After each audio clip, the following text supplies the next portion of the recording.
যারা কাটে আর কিছু খোলার মানুষ আছে, খুলতে গিয়ে ঢাকনা খোলার সাথে গ্যাস বাইরে সবাই চলে গেছে।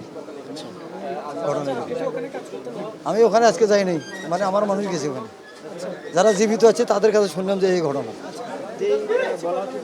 এখন বর্তমানে মেডিকেলে আছে 5 জন, আমি পাইছি 6 জন আছে, 6 জনের একজন সুস্থ আছে আর 5 জন মারা গেছে। ওখান থেকে টেলিফোন করছে, আমরা তো অ্যাম্বুলেন্স চালাই এখানে চিরাং মেডিকেলের। টেলিফোন করার পরে বলতেছে যে এখানে 4টা গাড়ি পাঠানোর জন্য এখানে একটা দুর্ঘটনা করছে, বারডেলি যে কেমিক্যাল বিস্ফোরণ হয়েছে। তখন আমরা এখান থেকে 2টা গাড়ি যাই, সেটা এক গাড়িতে 3টা লাশ নিছি, আরেক গাড়িতে 2টা লাশ নিছি। আরেকটা লোক ছিল, উনি মোটামুটি আহত, উনি সুস্থ আছে আলহামদুলিল্লাহ। 3টা ডেড বডি আমরা নামাইছি, মোটামুটি আরও হয়তো বা 4-5 জন হইতে পারে ওখানে। আমরা ভিতরে যাইতে পারি নাই, ভিতরে যাওয়ার মতো স্কোপ নেই। অনেক মানুষ শুনছি যে ওখানে কেমিক্যাল বিস্ফোরণ হয়েছে, আমরা এতটুকু শুনছি। আমরা অ্যাম্বুলেন্স ড্রাইভার আমাদেরকে যেভাবে বলছে আমরা ওখানে গেছি।